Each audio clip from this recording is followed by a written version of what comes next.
Hi friends, welcome back to my channel. ഞാൻ സഫ്വാൻ. ഇന്ന് hair ട്രാൻസ്പ്ലാന്റേഷൻ്റെ result video വന്നിട്ടുള്ളത്.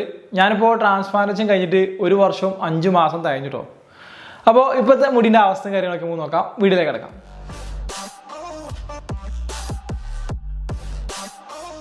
നിങ്ങൾ ഈ ഒരു ചാനൽ ആദ്യമായിട്ടാണ് കാണുന്നതെന്നുണ്ടെങ്കിൽ ചാനലിൻ്റെ അപ്ഡേറ്റ്സ് ഒക്കെ ലഭിക്കുന്നതിന് വേണ്ടിയിട്ട് ചാനൽ ഒന്ന് സബ്സ്ക്രൈബ് ചെയ്ത് വെക്കുക. കൂടാതെ ഞാൻ അപ്ലോഡ് ചെയ്യുന്ന വീഡിയോസ് അതേ സമയം ലഭിക്കുന്നതിന് വേണ്ടിയിട്ട് തൊട്ടടുത്ത് കാണുന്ന ബെൽ ബട്ടൺ കൂടി എനേബിൾ ചെയ്യാം. നമുക്ക് അത്യാവശ്യം ഫോളോവേഴ്സും വ്യൂസൊക്കെ ഉണ്ട്. വ്യൂ ചെയ്യുന്ന എല്ലാവരും ഫോളോ ചെയ്യുന്നില്ല എന്നാണ് ഞാൻ യൂട്യൂബിൽ അനലൈസ് എടുത്തപ്പോൾ കണ്ടത് കേട്ടോ. അപ്പോൾ ഫോളോ ചെയ്യാൻ പറ്റുന്നവർ മാക്സിമം എന്നെ സബ്സ്ക്രൈബ് ചെയ്ത് കൂടുക. അപ്പോൾ നമുക്ക് അപ്ഡേറ്റ് ചെയ്യാനുള്ള ആ ഒരു ആഗ്രഹം കൂടും. ഏതായാലും 1 വർഷം 5 മാസമാണ് ഇപ്പോൾ ട്രാൻസ്പ്ലാന്റേഷൻ കഴിഞ്ഞിട്ട് ആയത്. ഞാൻ ട്രാൻസ്പ്ലാന്റ് ചെയ്തതെന്ന് പറയുന്നത് കോയമ്പത്തൂർ പോയിട്ടാണ്. നാട്ടിൽ റേറ്റ് നോക്കുമ്പോൾ കുറച്ച് കൂടുതലിനി, പിന്നെ റിസൾട്ടും വേണം. അങ്ങനെ കുറേ തപ്പിയിട്ടാണ് ഞാൻ ഈ ട്രാൻസ്പ്ലാന്റേഷൻ ഫിക്സ് ചെയ്യുന്നത്. ഞാൻ ഗൾഫിലുള്ള സമയത്ത് എനിക്ക് മുടി കൊഴിച്ചിലുണ്ടായിരുന്നു. മുടി കൊഴിച്ചിൽ നല്ലോണം കൂടി കഴിഞ്ഞപ്പോൾ കുറേ നോക്കി, ഒന്നും നടക്കൂല എന്നുണ്ടപ്പോൾ ട്രാൻസ്പ്ലാന്റേഷൻ തന്നെ തീരുമാനിക്കാൻ. അങ്ങനെയാണ് ഞാൻ കോയമ്പത്തൂർ പോയി ചെയ്തത്. കോയമ്പത്തൂർ എനിക്ക് ആയത് പെർ ഗ്രാഫിന് 10 രൂപയാണ്. HNS എന്ന് പറഞ്ഞ ക്ലിനിക്കിൽ നിന്നാണ് ചെയ്തത്. തൊട്ടിപ്പാളയപ്പേരിലാണ്. അതിൻ്റെ ഡീറ്റെയിൽസും കാര്യങ്ങളൊക്കെ ഇതിന് മുമ്പ് വീഡിയോ ഉണ്ടവർക്കൊക്കെ അറിയാം. ആദ്യം വീഡിയോ ഉണ്ടവർക്ക് വേണ്ടി പറഞ്ഞാണത്. അപ്പോൾ 1.5 വർഷം ആയിട്ടില്ല. അടുത്ത മാസം 1.5 വർഷമാവും. ഇത്രയും കാലത്തുള്ള എൻ്റെ ട്രാൻസ്പ്ലാന്റേഷനിൽ റിസൾട്ട് നോക്കുകയാണെന്നുണ്ടെങ്കിൽ ഞാനിപ്പോൾ മുടി ഇപ്പോൾ വെട്ടിയിട്ട് ഇരിക്കുന്നുണ്ടോ. വെട്ടതിന് മുമ്പ് ഇവിടെയൊക്കെ നല്ല സൈഡിലൊക്കെ നല്ലോണം വളർന്നു വന്നിനി. അപ്പോൾ അതൊക്കെ ഒന്ന് ഫുള്ള് ക്ലിയർ ആക്കാന്ന് വെച്ചാൽ സൈഡ് മാത്രമേ എടുത്തിട്ടുള്ളൂ. ഇവിടെ മുകളിലൊന്നും വല്ലാണ്ട് വെട്ടിയിട്ടില്ല. അപ്പോൾ ഞാൻ വെട്ടുന്നതിന് മുമ്പുള്ള റിസൾട്ട് ഞാനൊന്ന് കാണിച്ചു തരാം. ഇതാണ് എൻ്റെ അവസ്ഥ. ഫ്രണ്ട് ഹെയർ ലൈനും കാര്യങ്ങളൊക്കെ നോക്കുകയാണെങ്കിൽ ഇതുപോലെയാണ് ഉണ്ടായിരുന്നത്. അത്യാവശ്യം ഹെയർ ലൈനൊക്കെ നല്ല വൃത്തിക്ക് വന്നിക്കണ്. സാധാരണ നമ്മൾ വെച്ചതെന്ന് പെട്ടെന്ന് മനസ്സിലാവുന്ന വെച്ചാൽ ഇതിനെപ്പറ്റി അറിയുന്ന ഒരാൾക്ക് നമ്മളെ കണ്ടാൽ മനസ്സിലാവും. അല്ലാത്ത ആൾക്കാർക്ക് നമ്മൾ അങ്ങോട്ട് പറയുമ്പോൾ തന്നെ ഒരു ആശ്ചര്യത്തോടു കൂടിയാണ് നമ്മൾ നോക്കുക. ട്രാൻസ്പ്ലാന്റേഷൻ കഴിഞ്ഞാണോ, എന്താണ് സംഭവം, ബിഗ് ആണോ എന്നുള്ള ആൾക്കൊക്കെ ഇപ്പോഴും ചോദിക്കുന്ന കുറേ ആൾക്കാരുണ്ട്. അപ്പോൾ അങ്ങനെ ഫ്രണ്ട് ഹെയർ ലൈൻ അത് കഴിഞ്ഞാൽ സൈഡും ബാക്കൊക്കെ നോക്കുകയാണെങ്കിൽ അത്യാവശ്യം നല്ല വൃത്തിയായിട്ട് നിൽക്കുന്നുണ്ട് കേട്ടോ. കണ്ടാലും അറിയൊന്നുമില്ല. ബാക്കിൽ നിന്നൊക്കെ നമ്മൾ മൊത്തം 4000 ഗ്രാഫ്റ്റാണ് ഞങ്ങൾക്ക് എടുത്തത്. ബാക്കിൽ നിന്നും അതേപോലെ ഈ താടിയുടെ ഈ ഭാഗത്തുനിന്നായിട്ടാണ് നമ്മൾ ഗ്രാഫ്റ്റ് എടുത്തത്. ബാക്കിൽ നിന്ന് എടുത്തൊന്നും കണ്ടിട്ട് നമുക്ക് മനസ്സിലാവണില്ല ഗ്രാഫ്റ്റ് എടുത്തുകൊണ്ട് എന്നുള്ള രീതിക്കൊന്നും. അതുപോലെ തന്നെ താടിയിൽ നിന്ന് തന്നെ ചെറിയ ഹോളുണ്ട്, ഇതിനൊക്കെ മാറിയിട്ടുണ്ട് ഇപ്പോൾ. അപ്പോൾ അത്രയൊക്കെയാണ് റിസൾട്ട് എന്ന് പറയുന്നത്. ഇപ്പോൾ ഈ സമയത്ത് തന്നെ ഞാൻ ഹെഡ് വാഷ് ചെയ്യുന്നുണ്ട്. ഹെഡ് വാഷ് ചെയ്യുന്നത് എങ്ങനെയാണെന്ന് വെച്ച് കഴിഞ്ഞാൽ സാധാ പഴയ പോലെ അതിനൊരു ഡീറ്റെയിൽഡ് വീഡിയോ ഞാൻ കാണിച്ചു കേട്ടോ. അപ്പോൾ ഹെഡ് വാഷിന് ഞാൻ ഉപയോഗിക്കുന്ന 2 സാധനങ്ങൾ ഇതാട്ടോ. ഒന്ന് ഹിമാലയൻ്റെ ബേബി ഷാമ്പു ആണ്. ഈ ഷാമ്പു ഇട്ടാണ് കുളിക്കൽ. ഡെയിലി ഇതിട്ട് കുളിക്കല്ല, ചിലപ്പോൾ 1-2 വട്ടമൊക്കെയാണ് ഇതിട്ട് കുളിക്കുക. അല്ലാത്തന്നൊക്കെ ഹെഡ് വാഷ് ഞാൻ ചെയ്യുന്നുണ്ട്. പിന്നെ വീക്കിലി അല്ലെങ്കിൽ 2 ആഴ്ച കൂടുമ്പോഴൊക്കെ സ്കാൽപ്പ് പ്ലസ് പറഞ്ഞാൽ നമ്മളെ താരം പോകാനുള്ള ഷാമ്പു ഇട്ടത് ഇത് ഉപയോഗിക്കുന്നുണ്ട്. ഇത് 2 ഇട്ടിട്ട് ഞാൻ കുളിക്കുക. അപ്പോൾ ഞാൻ ഹെഡ് വാഷ് ചെയ്യുന്നത് കാണിച്ചു തരാം. ഇത് അതിക്ക് കുറച്ച് വെള്ളം എടുക്കട്ടെ. നമ്മൾ ഈ എടുത്ത വെള്ളത്തേക്ക് ആദ്യം ഈ ബേബി ഷാമ്പു. ഇപ്പോൾ ഞാൻ ഇങ്ങനെ തന്നെ കുളിക്കില്ല. നമ്മളോട് അന്ന് ട്രാൻസ്പ്ലാന്റേഷൻ ചെയ്ത സമയത്ത് പറഞ്ഞാണ് ഇതേപോലെ വെള്ളത്തിൽ ഉറ്റിട്ട് കുളിക്കാൻ വേണ്ടിയിട്ട്. അപ്പോൾ വെള്ളത്തേക്ക് കുറച്ച് ബേബി ഷാമ്പു ഇതാ ഉറ്റിച്ച. ഇനി ഇത് നല്ലതായിട്ട് മിക്സ് ചെയ്യാം കേട്ടോ. മിക്സ് ചെയ്യുമ്പോൾ വേണ്ട ഫോമായിട്ട് വരുന്നതല്ലേ. അപ്പോൾ പത വെച്ചിട്ടാണ് നമ്മൾ കുളിക്കേണ്ടത്. ഇനി തല അനക്കാൻ പോകും. തല പൈപ്പിൽ നിന്ന് അനക്കാണ്. നമ്മളെ വീട്ടിലത്തെ വെള്ളം തന്നെയാണ്. തല അനക്കുമ്പോൾ തന്നെ നിങ്ങൾക്ക് ഇതിൻ്റെ ഉള്ളിൽ മനസ്സിലാവും എത്രത്തോളം ഉള്ളുണ്ടെന്നുള്ളത്. പിന്നെ ക്രൗൺ ഏരിയ ഓൾറെഡി പോയതാണ്. അപ്പോൾ ഈ ഇത് വെച്ചിട്ട് ഈ പത എടുത്തിട്ട് തലയിൽ ഇങ്ങനെ പൊത്തി വെക്കുക. ഇത് വെച്ചിട്ട് വേണം നമ്മളിങ്ങനെ വാഷ് ചെയ്യാൻ കേട്ടോ. ഇതേപോലെ തന്നെയാണ് നമ്മളെ താരനുള്ള ഷാമ്പുവും ഇതേപോലെ തന്നെയാണ് ഉപയോഗിക്കുന്നത് കേട്ടോ.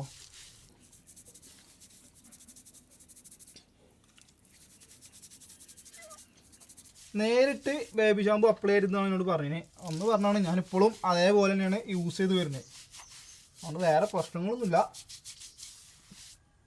പക്ഷെ കയ്യിലുണ്ടെങ്കിൽ മുടി വരുന്നത് നല്ല കൊഴിച്ചിലാണ്. മുടി നല്ലതായിട്ട് കൊയ്യുണ്ട്. ഇത് ഏത് മുടിയാണെന്ന് അറിയില്ല. ഈ മുകളത്തായിരിക്കും വിചാരിക്കുന്നത്. ഈ ട്രിപ്പ് പോയ നേരം തുടങ്ങിയാണ് ഈ കൊഴിച്ചിൽ. അതുവരെ കൊഴിച്ചിലും കാര്യങ്ങളൊന്നുമില്ല. ഇതുകൊണ്ട് കഴിക്കുന്നതിന് ശേഷം നമുക്ക് എന്ത് ചെയ്യാം, സാധാ പോലെ വാഷ് ചെയ്യാം. നന്നായിട്ട് വാഷ് ചെയ്ത് കൊടുക്കട്ടോ. നമ്മളെ തലയില ഷാമ്പൂൻ്റെ ഒന്നും ഉണ്ടാവരുത്.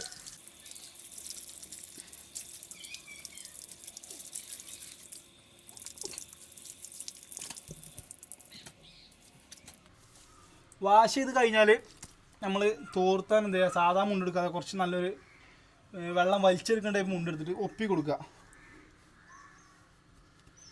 ഇതേപോലെ ഒപ്പി കൊടുത്തിട്ട് എടുത്താൽ മതി. അല്ലാതെ നമ്മൾ നന്നായിട്ട് റബ്ബ് ചെയ്ത് ചെയ്യരുത് എന്നാണ് പറഞ്ഞത്. അപ്പോൾ മുടിക്ക് പ്രശ്നമാണല്ലോ അത്.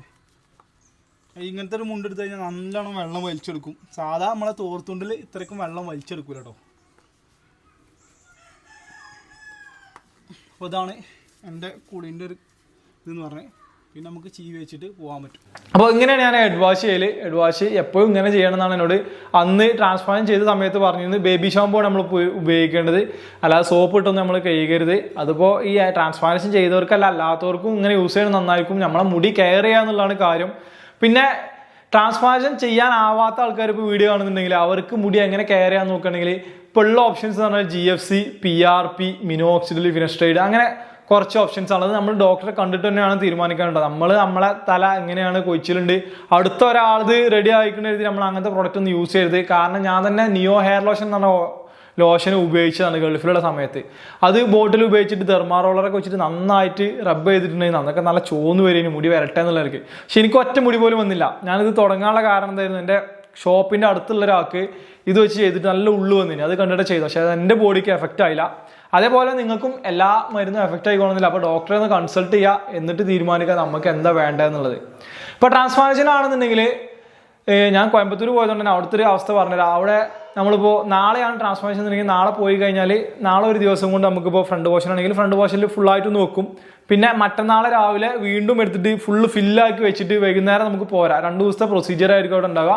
അങ്ങനെയാണ് അവിടുത്തെ പ്രൊസീജിയർ വരുന്നത്. അവിടെ രോഗി മാത്രം ചെന്നാൽ മതി എന്നാണ് പറഞ്ഞത്. എൻ്റെ വീഡിയോ കണ്ടവർക്ക് അറിയാം, ഫസ്റ്റ് വീഡിയോ ആയിട്ടുണ്ട് പോകുന്നതും ചെയ്യുന്നതും വരുന്നതും ഒക്കെ. അതുപോലെ അതിന് ശേഷമുള്ള എല്ലാ മാസങ്ങളിലെ റിസൾട്ടും ഞാൻ ഇട്ടിട്ടുണ്ട്. അതൊക്കെ ഒരു പ്ലേ ലിസ്റ്റ് ആക്കി തന്നെ ഞാൻ ചാനൽ വെച്ചിട്ടുണ്ട്. വേണ്ടവർക്ക് അതൊന്ന് പോയി കാണാം. അപ്പോൾ ഏകദേശം ഒരു ഐഡിയ കിട്ടും ചെയ്യണോ ചെയ്യേണ്ടതെന്നുള്ളത്. ഞാൻ പറയുമ്പോൾ ട്രാൻസ്പ്ലാന്റേഷൻ ചെയ്യണം എന്നാണ് പറയാം. ക്ലിനിക്ക് തിരഞ്ഞെടുക്കുന്നവർക്ക് മാത്രമാണ് നമ്മളൊന്ന് സൂക്ഷിക്കേണ്ടത്. കാരണം പല ക്ലിനിക്കിലും പല റേറ്റിലും പലതും ചെയ്യുന്നുണ്ട്. ഇതിനേക്കാളും ഉപരി റിസൾട്ട് നമ്മൾ നോക്കണം.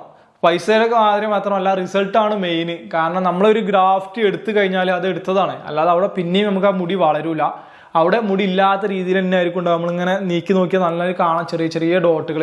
പക്ഷേ വൃത്തിക്ക് ചെയ്യുന്ന ആൾക്കാരാണെങ്കിൽ അത് പെട്ടെന്ന് മനസ്സിലാവില്ല. അതിൻ്റെ ഒന്നും ഇപ്പോൾ അങ്ങനെ വല്ലാതെ മനസ്സിലാവണില്ല. കാരണം ഒരു 5 മുടി ഇങ്ങനെ വരിക്കുന്നുണ്ടെങ്കിൽ അതിൽ 2 എണ്ണമാണ് ഇപ്പോൾ എടുക്കുക. അപ്പോൾ ഈ ബാക്കി 3 എണ്ണം ഇങ്ങനെ കവർ ചെയ്യുമ്പോൾ അവിടെ മുടി എടുത്തതായിട്ട് അറിയില്ല.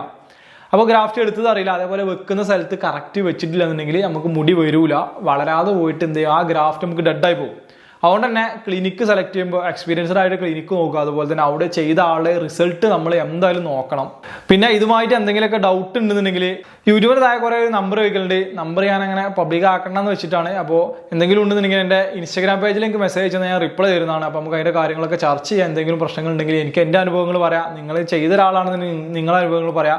അതുപോലെ തന്നെ ചെയ്യാൻ പേടിയുള്ള ആൾക്കാർക്ക് ഈ ചെയ്ത ആൾക്കാർ റിസൾട്ട് ഇടണമെന്ന് വിചാരിച്ചിരുന്നു. പക്ഷേ എല്ലാവർക്കും ഈ മുഖം പബ്ലിക് ആവുന്നതുകൊണ്ട് ചെറിയ പ്രശ്നമുള്ളതുകൊണ്ട് കുറേ ആൾക്കാർ റിസൾട്ട് തരുന്നില്ല. ഇപ്പോൾ ഈ താടിയും മീശയൊക്കെ വെക്കാൻ പറ്റിയിട്ട് നമുക്ക് ഇതേപോലെ തന്നെ അതിൻ്റെയൊക്കെ റിസൾട്ട് കിട്ടാൻ കുറച്ച് ബുദ്ധിമുട്ടാണ്. ഇപ്പോൾ വീഡിയോ കാണുന്ന ആരെങ്കിലും ഇങ്ങനെ ഒരു ആൾക്കാർക്ക് ഉപകാരപ്പെടാൻ വേണ്ടിയിട്ട് ഒരു വീഡിയോ തരാൻ പറ്റുന്നുണ്ടെങ്കിൽ എന്നെ ഇൻസ്റ്റാഗ്രാമിൽ കോൺടാക്ട് ചെയ്ത് കഴിഞ്ഞാൽ നമുക്കൊന്ന് കൊളാബ് ചെയ്തിട്ട് ചെറിയൊരു വീഡിയോ ചെയ്യാൻ ഉദ്ദേശിക്കുന്നുണ്ട്. അപ്പോൾ അതും കൂടി ഇതിനോട് പറയണം. അപ്പോൾ 1.5 വർഷത്തെ എൻ്റെ 1 വർഷം 5 മാസത്തെ വീഡിയോ ആണ് ഞാൻ ചെയ്തത്. എൻ്റെ റിസൾട്ട് കണ്ടല്ലോ നിങ്ങൾ, ഫ്രണ്ടും ബാക്കൊക്കെ ഉള്ളും തന്നെ അത്യാവശ്യമുണ്ട്. പക്ഷെ എനിക്ക് മുടി കൊഴിച്ചിൽ ഞാൻ പറഞ്ഞില്ലേ ചെറുതായിട്ടുണ്ട്. ഇപ്പോൾ നല്ലോണം ഇനി ഇപ്പോൾ 2 GFC ഞാൻ അതിന് ശേഷം എടുത്തു. ഞാൻ ട്രിപ്പ് പോയിന് ഒരു 3 മാസം മുമ്പ്.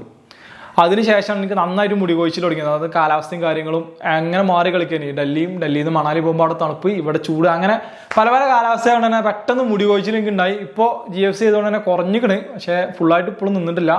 ഇനി ഒന്ന് ശ്രദ്ധിക്കണമെന്നുണ്ട്. അല്ലാന്നുണ്ടെങ്കിൽ ഞാനിപ്പോൾ ഈ ഒരു ക്രൗൺ ഏരിയയും കൂടി ഇപ്പോൾ തന്നെ ചെയ്യേണ്ട അവസ്ഥ ചെയ്യേണ്ടി വരും എന്തായാലും. അപ്പോൾ അതുവരെ പിടിച്ചു നിർത്താനുള്ള ഉദ്ദേശമാണുള്ളത്. ട്രാൻസ്പ്ലാന്റേഷനെ കുറിച്ച് എന്തെങ്കിലും ഡൗട്ടും കാര്യങ്ങളൊക്കെ ഉണ്ടെങ്കിൽ എന്നെ കോൺടാക്ട് ചെയ്യാൻ ഡിസ്ക്രിപ്ഷനിൽ ഇൻസ്റ്റാഗ്രാം പേജ് കൊടുക്കുന്നുണ്ട്. അപ്പോൾ അടുത്തൊരു വീഡിയോ ആയിട്ട് കാണാം. അതുവരേക്കും ബൈ.